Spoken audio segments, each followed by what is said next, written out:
What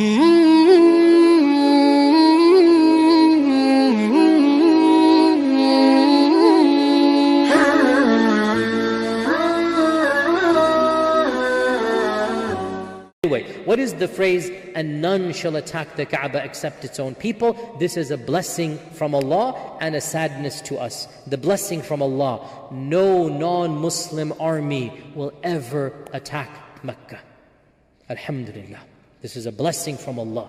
Let all these Islamophobes give their false memes and threats and whatnot. No non-Muslim army will ever even attempt to attack Mecca. It's not going to happen. As long as there are Muslims in this world, Mecca will never be attacked by non-Muslims. But who will attack Mecca? وَلَنْ يَسْتَحِلَّ الْبَيْتَ إِلَّا أَهْلُهُ. Its own Ahl will attack Mecca. And in Islamic history, there are a number of dynasties, including the current dynasty that is there. They had to physically attack and remove the Sharif family, whose great-great-great-grandson is now the Jordan side. His great-great-great-grandfather was attacked by the great-grandfather of the current king over here. And Mecca was attacked to get rid of one dynasty. It wasn't the only time. It will not be the last time as well. In the course of Islamic history, Mecca was attacked dozens of times by Muslims for politics, for political dynasties, and including many attacks like these ones by the fanatical groups as well, and including actual wars between dynasties for the sake of kingdoms. So the Prophet ﷺ predicted, no one shall attack Mecca except its own people. And this is sadness for us, but at least some comfort that externally Allah will protect the Kaaba. Until there are no Muslims left in the earth. When there are no Muslims left, then what's going to happen? There shall be an army from Habasha. We'll talk about that inshallah in our Wednesday lectures. There shall be an army from Ethiopia that will come and destroy the Kaaba when there are no more Muslims. This is towards the end of times, before the actual trumpet is blown, and that is towards the end of times after the Muslims have disappeared from earth. Of the characteristics of the Mahdi as well, that are mentioned in the authentic hadith, is that he shall be the leader of the entire Muslim ummah. And this is an amazing phenomenon, the likes of which we have not seen since the times of early Islam. Since the times of early Islam, our ummah has been disunited politically since the times of really, even in Ali radiallahu anhu's time, the ummah divided up into two, as we know, and the wars took place. And since that point in time, even the khulafa, at one point in time we had 3 khulafa ruling, one of them in Cairo, one of them in Baghdad, and one of them in Andalus, in Qurtuba. We had 3 khulafa, each one saying, I am Khalifatullah fil ard. And throughout Islamic history, we've had many dynasties who were acting as if they were khulafa, even if they didn't call themselves khulafa. The ummah has never been united politically since the time of the khulafa ar-Rashidun, but there shall come one time when it will be united again, and that will be when? It will be under the time of the Mahdi, and that point in time will be of the greatest periods known to Islamic history. Our Prophet ﷺ praised the Mahdi in a number of hadith, and he said, and this is one of those hadith that is in Sahih Muslim, so it is an authentic hadith, but the word Mahdi is not mentioned. The Prophet ﷺ said, towards the end of times there shall be a Khalifa who shall give money to the poor and he won't even count it. He's praising. It's going to be generous. And another hadith, that towards the end of times there shall be the Imam shall be from amongst wa imamukum minkum. Sorry, let me rephrase that. Sorry, not towards the end of time. The hadith begins. Essentially it translates as, can you imagine? But the wording is, how will you be? But when the Prophet said, how will you be? What it means in English is, can you imagine? Can you imagine that time? Can you imagine a time when Isa ibn Maryam will come down from the heavens? This hadith is Sahih Muslim. And your Imam is from amongst you. وَإِمَامُكُم مِّنْكُمْ. And Isa will come down at Fajr time, and he will be asked by the Imam, come lead Salah. And Isa will say, no, the Iqamah was called for you. So he will be led by one of you, takrimatan li hadhihi al-ummah, as an honor to this ummah. This hadith is in Sahih Muslim. It is authentic.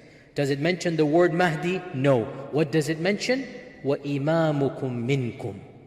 This is one of the most authentic ahadith about the concept of the Mahdi.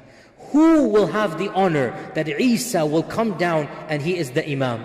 Who will have the honor that Isa will pray behind somebody from our ummah? That's what the Prophet said. He will be from our ummah and Isa will pray behind him. Who is that person? He is none other than the Mahdi. So the concept of the Mahdi is found in Bukhari and Muslim without the term Mahdi. But the term Mahdi is found in every single other book. In another hadith, also in Abu Dawud and Muslim Imam Ahmad, we learned that the Mahdi shall rule for 7 years.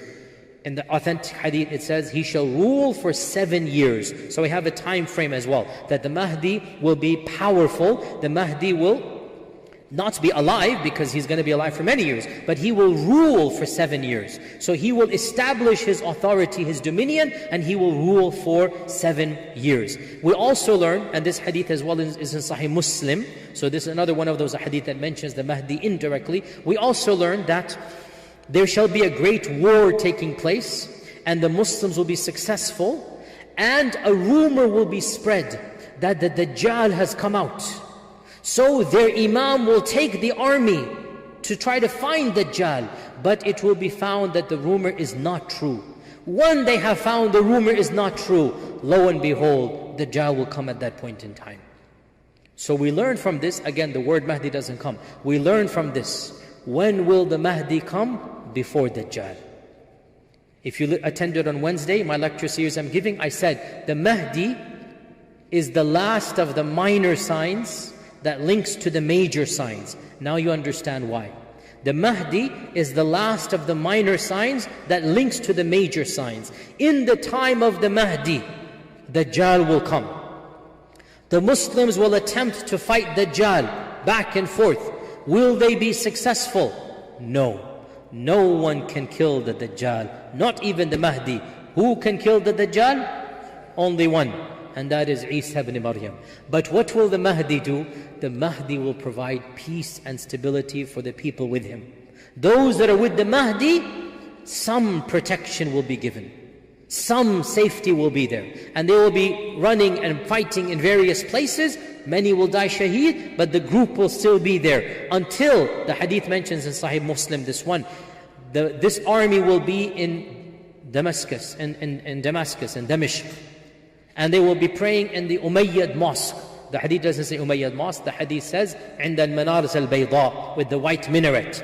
And pretty much by unanimous consensus, the white minaret is the minaret that was built, one of the earliest masjids that is still standing today and being used today, is the Umayyad mosque built by Abdul Malik ibn Marwan, 1,350 years old, the same structure, continuous masjid. And he built it with a beautiful white minaret, perhaps not even knowing the hadith. And the hadith mentions that the Muslims will pray in Damascus in front of the white minaret. And as the iqamah is given for Salat al-Fajr, lo and behold, they will see Isa coming down, holding on to 2 angels. And he will come down, they will pause Fajr until he comes down.